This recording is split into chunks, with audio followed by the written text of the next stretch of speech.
पाकिस्तान के बड़े से बड़े आर्मी जनरल्स हों, उनके स्पोक्स पर्सन हों, मिनिस्टर्स हों, वो ट्विटर पर आपके साथ एनकाउंटर ऑन एंड ऑफ करते रहते हैं। तो आपने अब तक क्या उनके एनकाउंटर से उस माइंडसेट को समझा, उनकी अप्रोच को समझा? आफ्टर ऑल वो इस तरह का सोशल मीडिया पर एनकाउंटर आपके साथ जो करते हैं, वो क्या चाहते हैं? ताहिर साहब, सिर्फ उनके जर्नल नहीं, उनके जैसे कि उनके बड़े बड़े सहाफ़ी, उनके cabinet ministers, chief minister Balochistan, अभी हम बात कर रहे हैं तो ये वीना मलिक साहिबा हैं, एक्ट्रेस हैं पाकिस्तानी, वो ट्विटर पे लगी हुई हैं। तो इनकी कोई, मुझे ऐसा लगता है कि साहब कोई दुखती रग है जो जिस पे हाथ रख दिया है, जिससे परेशान हो गए। और मैं यहाँ पे वाज़ेह तौर से एक बात कहना चाहता हूँ, हमने कभी आम पाकिस्तानियों को ऐसा, देखिए जिनको मैं जानता नहीं उनसे नफरत कैसी, हम तो जानते ही नहीं, हम कभी मतलब हम ऐसा हमारा कोई इंटरेक्शन रहा नहीं पाकिस्तानियों के साथ। जो आम पाकिस्तानी शहरी हैं, वहाँ के सिटीजन्स की मैं बात कर रहा हूँ, लेकिन हमारा जो इख्तलाफ है उनकी फौज के साथ है, उनकी ISI के साथ है, उनकी डीप स्टेट के साथ है, जो गलत हरकतें करते हैं इंडिया में और पाकिस्तान में भी, तो उनके खिलाफ आवाज उठाते हैं, इनको पसंद नहीं आता। तो अभी हाल फिलहाल में डेथ थ्रेट भी आई थी पाकिस्तान से, वीडियो आया था कि भाई हम आपको आपका सर काट देंगे और पता नहीं क्या क्या मार डालेंगे आपको जान से। तो मैंने बोल दिया साहब, वो डेथ थ्रेट जो है वो ट्विटर पे नहीं आती, जिनको करना है वो कर ही देते हैं, फिर ट्वीट नहीं करते उसके बारे में। तो यही चल रहा है साहब। वो थोड़ा सा जर्नल वहाँ के परेशान है मुझसे, जर्नल वहाँ के परेशान हैं, मीडिया वहाँ के मीडिया के लोग आपसे परेशान हैं। और जैसा कि आपने कहा कि ये सारी जो लड़ाई है ये ट्विटर पे हो रही है या सोशल मीडिया पर हो रही है जी। तो आपको क्या लगता है कि पाकिस्तान की जो एस्टैब्लिशमेंट है, पाकिस्तान की जो पॉलिटिकल एलीट है और जो उनके ट्रोल्स हैं, वो सिर्फ और सिर्फ अपनी अब लड़ाई सोशल मीडिया पर ही करने के काबिल हैं? एक फौजी ट्रेनिंग रखने वाले शख्स होने के नाते आप इसको किस तरह देखते हैं? सर, मैं तो सोचता हूँ कि एक लैक ऑफ कॉन्फिडेंस है कहीं ना कहीं जो पाकिस्तान का रूलिंग एलीट है। क्योंकि ये लोग अभी बाजवा साहब को 3 साल का एक्सटेंशन मिला। बाजवा साहब ने बोला भाई भारत से बड़ा खतरा है, हिंदुस्तान से खतरा है, मुझे 3 साल का एक्सटेंशन दो, मैं भारत की बाह मोड़ दूंगा, आंखें फोड़ दूंगा। 3 साल का एक्सटेंशन लिया, फिर बाजवा साहब तो गायब हो गए। अब सारी लड़ाइयां ट्विटर पे हो रही हैं इनकी। और ट्विटर पे इनकी लड़ाइयां क्यों हो रही हैं? क्योंकि अब देखिए, जो गरीब का बच्चा था उसको तो भेज दिया जिहाद लड़ने के लिए कश्मीर में, और जो जितने भी अमीर हैं इन्होंने बोला साहब ये हमारे बच्चे ये सब नहीं करेंगे।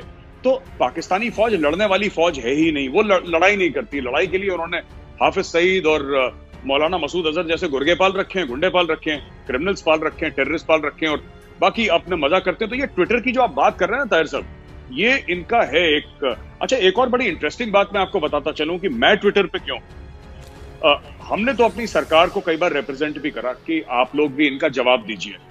तो हमारी आर्मी का एक हैंडल है ADGPI, तो मैंने आर्मी में भी रिप्रेजेंट करा as a veteran, as a former army officer, कि आप लोग क्यों नहीं, ISPR जो है, आप लोग इसका क्यों नहीं जवाब देते। तो उन्होंने मुझे ये बताया कि हमारी ये पॉलिसी नहीं है, हम लोग एक प्रोफेशनल ऑर्गेनाइजेशन है और आर्मी की न्यूज एक आम हिंदुस्तानी को देना वो हमारा काम है। हमारा ये काम नहीं है कि वहां पे जाके पाकिस्तानी कोई सीनियर आदमी है, जनरल है या प्राइम मिनिस्टर, उसको ट्रोल करे। We are a professional army, हम ये सब लोग नहीं करते। तो जब मैं बहुत परेशान हुआ तो मैंने 1-2 लोगों को इकट्ठा करा, दोस्तों को इकट्ठा करा। तो मैंने बोला अगर हमारी फौज ये सब चीज नहीं करना चाहती तो ऐसी बात नहीं है कि जो ISPR कर रहा है उसका जवाब नहीं होगा, जवाब हम लोग देंगे बतौर सिविलियंस, क्योंकि अब तो हम फौज छोड़ चुके हैं तो हम भी सिविलियन ही हैं। तो फिर हमने जवाब देना शुरू करा और जवाब देते देते पिछले 3 साल से जवाब दे रहे हैं ताहिर साहब, बात इतनी आगे बढ़ गई कि वो लोग पूरी तरीके से परेशान हो गए कि हो क्या रहा है। और यहाँ पे ज्यादा लोग नहीं है, क्योंकि सरकारी तौर पे जैसे वहां पे इंस्टीट्यूशनलाइज्ड है पाकिस्तान में, ISPR है, ISPR की एक बहुत बड़ी बिल्डिंग है, उसमें लोग हैं, सिविलियंस हैं। इंडिया में ऐसा कुछ नहीं है। इंडिया में आप देखिए, हमारा जो ऑल्टरनेट हैंडल है, जो ISPR का, जो हमारा जो जिसको कहते हैं, जो हमारे यहाँ जो फौज का काम करता है ISPR, that is called ADGPI। आप ADGPI के 100 ट्वीट्स आप देख लीजिए ताहिर साहब, आप उनके पिछले 100 ट्वीट्स देख लीजिए और ISPR के 100 ट्वीट्स देख लीजिए, आपको पता लग जाएगा।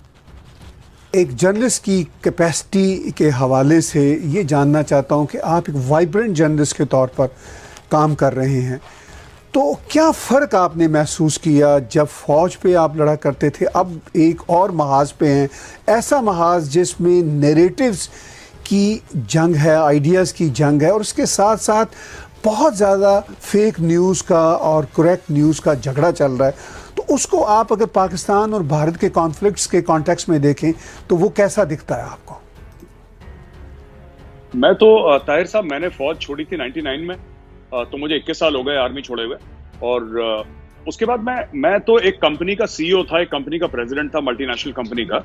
और मैंने बस ये देखा कि एक दिन जुलाई की बात है 2016 में, मैं ऑफिस में बैठा था, किसी का वेट कर रहा था मीटिंग के लिए, मुझे याद है। तो मैंने टीवी खोला मेरे केबिन में। तो जब मैंने टीवी खोला तो उसमें एक बहस चल रही थी एक इंडियन टीवी चैनल में।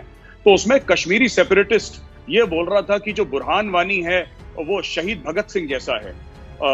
उसने कंपेयर करा बुरहान वानी को, जो आतंकवादी था, टेररिस्ट था, उसको कंपेयर करा शहीद भगत सिंह के बाद। तो मुझे बड़ा पर्सनली बड़ा ह्यूमिलेटिंग लगा, पर्सनली बड़ा इंसल्टिंग लगा कि कोई ऐसा कैसे कह सकता है। क्योंकि शहीद भगत सिंह को तो हम मतलब हमारे लिए बहुत बड़ी चीज है शहीद भगत सिंह। तो क्या, हाउ कैन समबडी से दिस। तो मैं घर में गया और मैंने एक फेसबुक पे मैंने एक कुछ लिखा, अपने थॉट्स लिखे। वो थॉट्स वायरल हो गए बहुत ज्यादा और फिर मीडिया ने मुझे बुलाना शुरू करा। तो पहली बार जब मैंने टीवी स्टूडियो देखा, 2016 में देखा था मैंने टीवी स्टूडियो। उसके पहले मैंने टीवी का स्टूडियो देखा भी नहीं था अपनी लाइफ में। तो उसके बाद फिर मैंने देखा कि फेक न्यूज किस तरीके से बनती है और फेक न्यूज को किस तरीके से पेडल किया जाता है।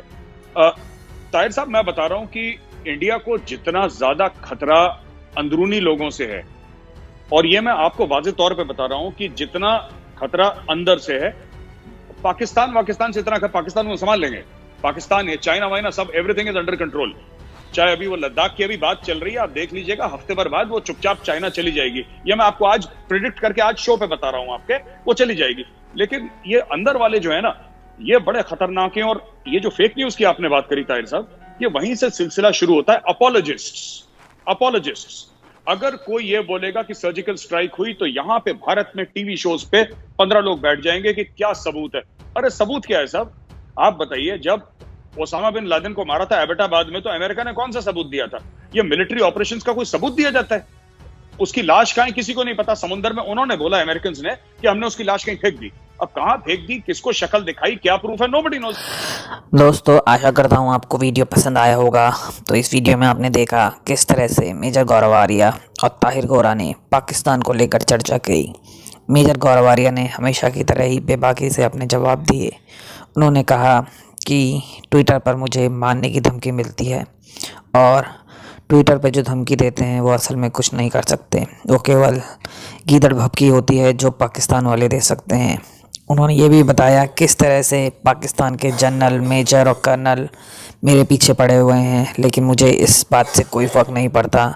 मैं अपनी बात हमेशा सच्चाई के साथ रखता रहूँगा, किसी को अच्छा लगे या बुरा। मेरे लिए भारत सबसे पहले है, पाकिस्तान हमारा दुश्मन है और दुश्मन रहेगा, और इसके लिए मैं हमेशा जो भी चैनल मिले उस पर बोलता रहूँगा।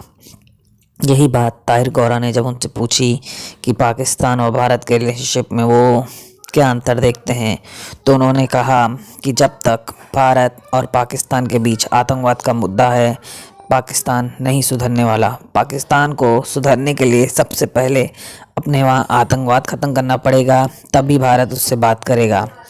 आज भारत एक बहुत बड़ा मुल्क और बहुत बड़ी इकनॉमी हो चुका है, जो पाकिस्तान के सामने झुकने को तैयार नहीं। झुकना है तो पाकिस्तान को झुकना होगा, क्योंकि आज पूरी दुनिया भारत की बात सुनती है, ना कि पाकिस्तान की। यही बात वो इस वीडियो में कहते हुए नज़र आ रहे हैं। धन्यवाद।